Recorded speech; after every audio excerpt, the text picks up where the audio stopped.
საქართველოს კიდევ ერთ საერთაშორისო პლატფორმაზეა წარმოდგენილი პრემიერ-მინისტრი გაეროს კლიმატის სამიტში მონაწილეობს ირაკლი ღარიბაშვილი შეკრებილებს დღეს სიტყვით მიმართავს. საუბარი შეეხება იმ ნაბიჯებს, რომელიც მსოფლიოს სხვადასხვა ქვეყანამ კლიმატის ცვლილებებით მოსალოდნელი საფრთხეების გასანეიტრალებლად უნდა გადადგას. მონაწილე ქვეყნები წიაღისეულ საწვავზე დამოკიდებულების შემცირების საკითხსაც განიხილავენ, რის გარშემოც არის აზრთა სხვადასხვაობა. სალომე ქოქიაშვილი აშუქებს ამ სამიტს და ის გვერდება ახლა პირდაპირ ეთერში. სალომე გისმენთ. პრეზიდენტები, პრემიერ-მინისტრები და მონარქები ახლა დუბაია სწორედ მსოფლიო ლიდერთა შეკრების ადგილი, სადაც მიმდინარეობს გაეროს კლიმატური ცვლილებების სამიტი.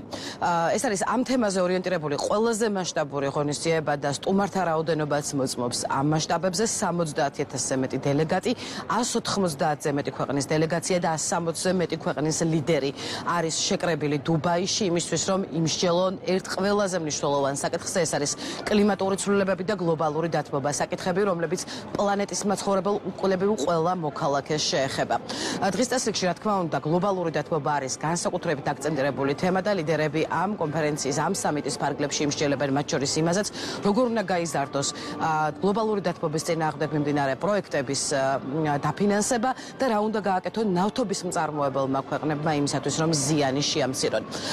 რა თქმა უნდა, უკვე დუბაიში იმყოფება საქართველოს პრემიერ-მინისტრიც, რომელსაც სამიტზე ექნება სიტყვით გამოსვლას, თუმცა უნდა ვივარაუდოთ, რომ გამომდინარე იქიდან რამდენი ლიდერი არის აქ ჩამოსული, უნდა დავალოდოთ ორმხრივ შეხვედრებსაც. რა თქმა უნდა, საქართველოს პრემიერ-მინისტრი სიტყვით გამოსვლისასაც ისაუბრებს იმაზე, თუ რას აკეთებს ჩვენი ქვეყანა, როგორც კლიმატური ცვლილებების თვალსაზრისით, ისე ზოგადად გააკეთებს ალბათ აქცენტებს ძირითად პოლიტიკურ საკითხებზე, რაც შეეხება ორმხრივ შეხვედრებს. მნიშვნელოვანია ის, რომ იმ ლიდერთა უდიდესი უმრავლესობა, რომელმაც ორ კვირაში უნდა მიიღოს გადაწყვეტილება საქართველოსთან დაკავშირებით, ჩვენი ქვეყნისთვის კანდიდატის სტატუსის მინიჭებასთან დაკავშირებით, ისინი სწორედ ამ დროისთვის იმყოფებიან ახლა აქ დუბაიში. როგორც უკვე გითხარით, 160-ზე მეტი ქვეყნის პირველი პირი მონაწილეობს გაეროს კლიმატის ცვლილებების კონფერენციაში, მათგან გამორჩეული სტუმარი არის ბრიტანეთის მეფე ჩარლზი, თუმცა იქ სადაც არის ამდენი პოლიტიკური ლიდერი შეკრებილი, რა თქმა უნდა, არა მხოლოდ გარემოს დაცვითი პოლიტიკა, არამედ ზოგადად პოლიტიკის სხვადასხვა საკითხები არის ხოლმე აქცენტირებული.